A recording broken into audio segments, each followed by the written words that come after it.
In a quiet Nigerian village, Esther's heart is caught between Victor's wealth and Emmanuel's wounded but gentle soul. But when a buried secret explodes into the light, everything changes. Will she follow her heart, or the forces determined to tear them apart? The audio pages present Beneath the Village Winds. Chapter 1. Echoes in the Rain. Thunder rolled above the red earth of Oke-Idan as Esther pressed her umbrella tighter, rain beating a rhythm on its nylon skin. The schoolyard shimmered, children racing home through glistening puddles. She was the last to leave, always the last, ensuring every child had a meal before facing the long trek home. Esther's heart fluttered with anticipation and fear. Tomorrow, Victor Adebola would visit again. His name alone made mothers nudge their daughters and fathers sit up straighter in church pews. He was the village's prodigal son returned, wealthy, dazzling, and unaccustomed to rejection. Yet, as she scanned her modest classroom, her thoughts wandered to Emmanuel. Pastor Emmanuel Oladipo, gentle voice, ever-listening eyes. He had built a reputation for kindness and humility, quietly paying for children's school fees from his meager stipend. But whispers haunted him, a past he never discussed. This evening, Esther lingered at her desk grading assignments when feet thudded outside. She tensed, expecting a stray pupil or perhaps Victor himself. Instead, Emmanuel appeared at the door. His shirt clung damply to broad shoulders beneath his battered umbrella. "Esther," he said softly, "I saw your light still burning." Her pulse quickened. "You shouldn't be out in this rain." "I couldn't let you walk home alone," he replied. They walked together beneath a single umbrella through winding paths lined with bursting hibiscus blooms and fragrant rain-soaked earth. Conversation came easy, faith, hope for the children's futures, but there was an undercurrent of longing neither dared voice aloud. As they reached Esther's gate under the canopy of mango trees, headlights sliced through darkness behind them, a sleek black car pulling up too close for comfort. Victor stepped out, impeccably dressed, even in mud and rain, and fixed Emmanuel with an icy smile. "Miss Esther," he called loudly enough for nosy neighbors to hear, "I've come to discuss your future, our future." Emmanuel stiffened beside her, while Victor took confident strides forward. "Will you walk with me?" Victor asked pointedly. Before Esther could answer or gather her thoughts, scattered by Victor's piercing gaze and Emmanuel's trembling silence beside her, thunder crashed again, a foreshadowing of coming storms, both on earth and within hearts. The umbrella slipped from Esther's hands as both men stood waiting, one representing promise gilded with gold, another cloaked in humility, but holding her heart tightly in trembling hands. Chapter 2. The Mask Unveiled. The days that followed blurred together as word of Victor's open courtship spread like wildfire through Oke-Idan. Gifts arrived daily at Esther's door, silk scarves from Lagos markets, imported chocolates, even fresh tiles for the leaking school roof, all stamped with Victor Adebola's name.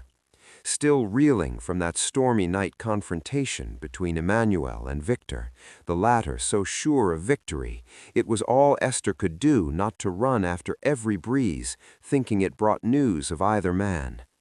In church on Sunday morning, she sat stone-faced beside Mama, who nudged her at every mention of good husbands during Pastor Tunde's sermon about marriage being God's plan for love fulfilled. Every eye seemed fixed on her, every whispered prayer seemed weighted with expectation that she would choose wealth over faithfulness. Yet when Emmanuel prayed over the congregation near service end, with closed eyes masking a maelstrom within, Esther felt every word strike deep. After service, she found him alone by the garden wall, where wild bougainvillea climbed toward heaven. "I don't know what God wants anymore," she confessed quietly. "He wants trust," he replied, after a pause heavy enough to shatter stone. "And what do you want?" He looked away but did not move. She reached out just as footsteps crunched behind them. Victor appeared behind them, wearing sunglasses despite gray clouds, his tone honey-sweet but edged with steel. "I have something important I wish to share," he announced grandly. Esther braced herself while villagers gathered like curious witnesses outside a courtroom. With dramatic flair, Victor pulled out papers and waved them skyward, a deed showing transfer of land, titled not to himself, but to "my beloved fiancée-to-be, Miss Esther Abimbola."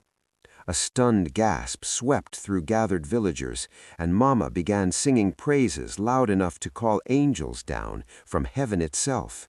Emmanuel bowed his head in defeat before slipping silently away, back into shadow, just as raindrops began falling once more, not gently this time, but like accusations flung down by an angry sky.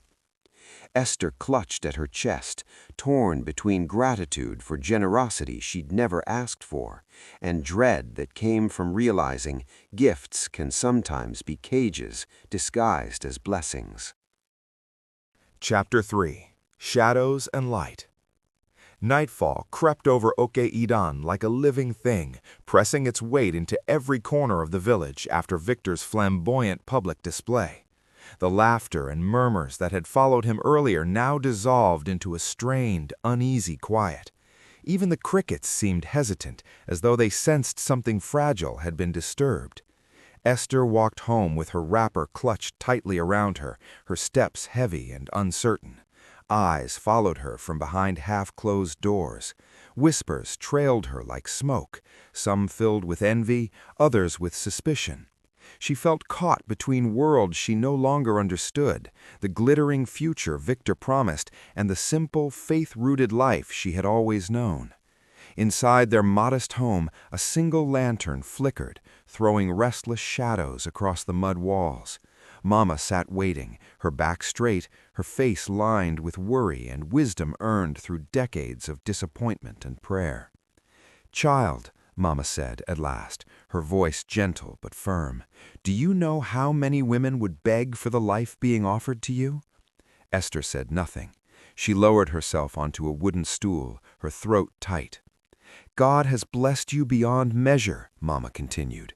"Wealth, protection, influence, these things do not knock twice. Don't throw them away chasing shadows."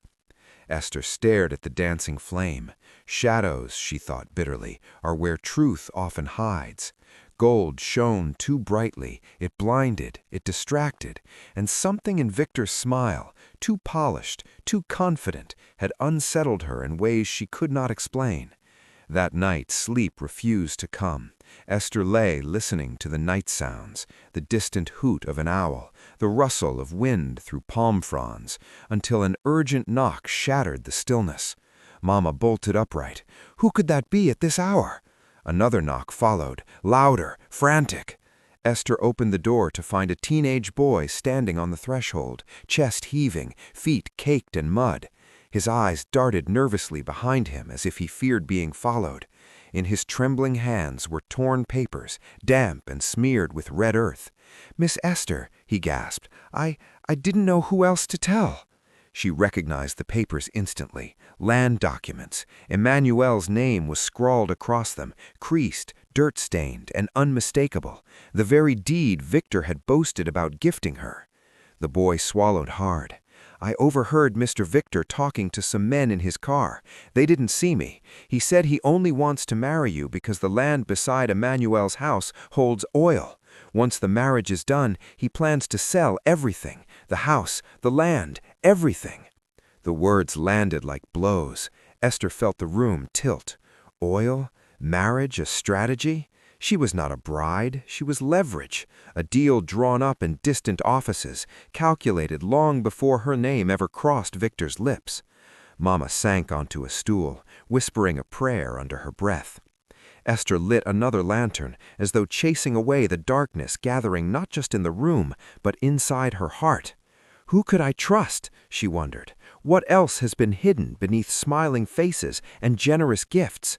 She didn't wait for dawn. Pulling on her sandals, Esther slipped into the sleeping village. The moonlight guided her through narrow paths, past silent compounds and rustling yam fields. Her destination burned clearly in her mind, Emmanuel's modest bungalow perched on the rocky hill, the only place she had ever felt truly seen, not appraised. She reached the house breathless and pushed the door open without knocking. Inside, Emmanuel stood frozen, a worn suitcase open at his feet. Clothes were folded neatly, as though he had been preparing for this moment long before tonight. A second suitcase leaned against the wall. Old Bibles, yellowed letters, and handwritten sermons littered the table. "Esther," he breathed, shock and relief mingling in his eyes. "What is happening?" she demanded, though her voice trembled. He looked away. "They started spreading rumors this morning. Theft, mismanagement, things from years ago, lies twisted until they sounded true. The elders want me gone before Sunday." Tears streamed freely now, from both of them. "I'm leaving," Emmanuel said softly, "before the village stones me with shame." Thunder rolled outside, low and threatening. Esther stepped forward, clutching the dirty land papers. "Victor is behind this. Everything. The land, the lies, all of it." Before Emmanuel could respond, violent pounding shook the door. "Open up!" Victor's voice cut through the storm. Emmanuel froze. Through the cracks, lantern light revealed angry faces, Victor flanked by male relatives, sticks and clubs in their hands, eyes blazing with accusation and entitlement. "You owe us answers!" Victor shouted. The wind howled. The lantern flames flickered wildly. Esther moved instinctively, placing herself between Emmanuel and the door, her heart hammering, as she realized the truth with terrifying clarity. This was no longer about love or choice. It was about power, and someone was about to be destroyed. As the door groaned under another furious grasp, Esther clenched her fists, unaware that by morning, one irreversible decision would change every life in Oke-Idan forever. Chapter 4. When Masks Fall. The pounding on Emmanuel's door grew louder, angrier, wood groaning under the force of fists and sticks. The lantern flame shuddered, throwing warped shadows across the walls like restless spirits. "Open this door, Emmanuel!" Victor's voice thundered. "You have questions to answer." Esther's heart slammed against her ribs. She could hear the rage outside, men breathing hard, feet shifting on packed earth, the dull scrape of wood against stone. This was no visit. It was an accusation, already decided. Emmanuel's hand shook as he reached for Esther's wrist. "If they see you here," he whispered, "they will destroy you too." "I'm not leaving," she replied, her voice low but steady. "Not now, not like this."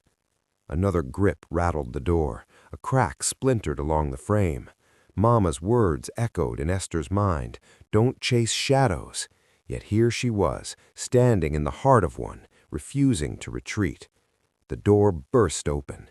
Victor stormed in first, his expensive agbada stark against the poverty of the room. Behind him surged a cluster of relatives and village men, faces hard, eyes sharp with judgment. Lanterns bobbed in their hands, their light exposing Emmanuel's packed suitcases like evidence laid out for trial. "Well," Victor said coldly, scanning the room, "so the rumors are true." Esther stepped forward. "What rumors?" Victor's gaze slid to her, a slow smile forming. "Ah, my bride-to-be, I see you've come to witness the truth for yourself." Emmanuel clenched his jaw. "Speak plainly, Victor." "Plainly?" Victor laughed. "You've been stealing from the church fund. Everyone knows it now." "That is a lie," Esther snapped, "and you know it." Victor raised a hand. One of the men stepped forward and tossed a bundle onto the table. Coins, torn receipts, a ledger with Emmanuel's name written crudely across the front. "These were found in his possession," Victor said smoothly. "What more proof do you need?" Emmanuel stared, stunned. "I have never seen these." "Of course you would say that. Guilt always denies first. Murmurs rippled through the room. Esther felt something snap inside her. She pulled the muddy land papers from her wrapper and slapped them onto the table. "Then explain this," she demanded. "Explain why the land you gifted me bears Emmanuel's name. Explain why a boy heard you plotting to sell it once you married me because of oil beneath it." The room fell silent. Victor's smile froze. For a heartbeat, Esther saw the mask slip, just a fraction, revealing something cold and calculating underneath. "Careful, Esther," he said softly. "Words can ruin reputations." "And lies ruin lives," she shot back. Victor turned to the men. "Enough. This is not the place to argue. Emmanuel will come with us to the council at dawn. The elders will decide his fate." Two men moved forward. Esther stepped between them. "You will not touch him." Victor's eyes darkened. "You forget yourself." Before anyone could move, a voice rose from the doorway. "Stop!" Mama stood there, her back straight, her eyes blazing.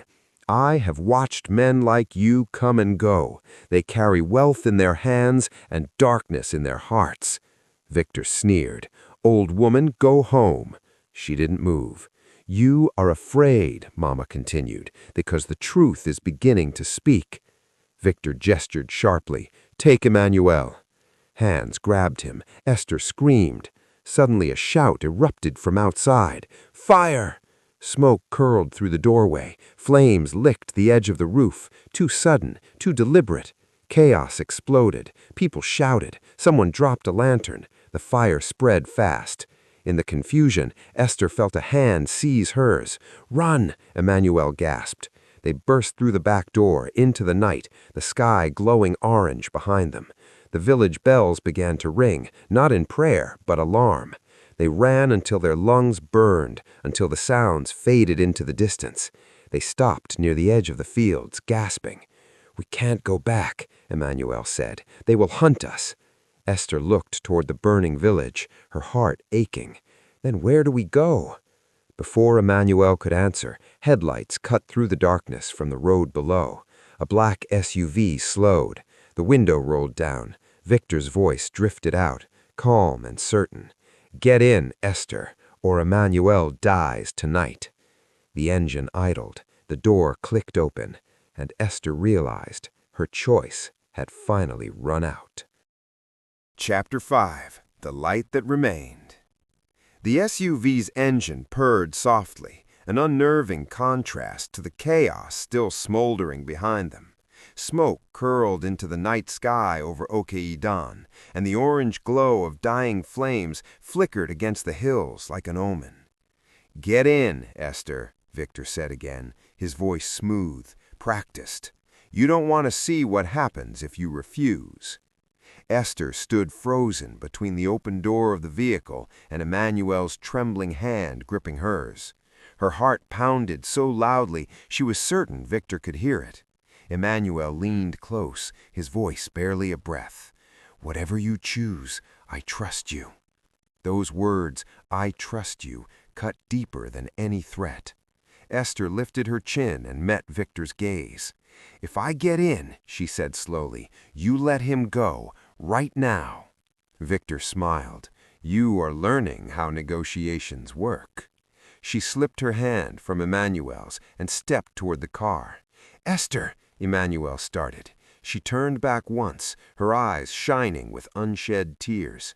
"Run to Pastor Adewale," she whispered. "Tell him everything, the land, the ledger, the fire." Before Emmanuel could protest, Victor slammed the door shut. The SUV sped away, swallowing Esther into darkness. Victor said nothing as they drove. Streetlights disappeared. The road narrowed.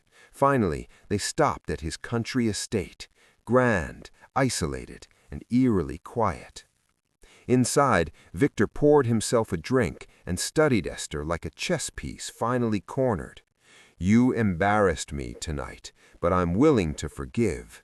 Marry me, Esther, tomorrow. I'll make Emmanuel's problems disappear." Esther's hands curled into fists. "And the land? And the oil?" Victor laughed. "You're sharper than you look." Before she could respond, headlights flashed outside, this time many of them. Tires crunched, doors slammed. Victor frowned. What is this? The gate burst open. Police officers poured in. Behind them stood Pastor Adewale, Mama, and Emmanuel, dusty, shaken, but alive. Victor staggered back. This is a mistake.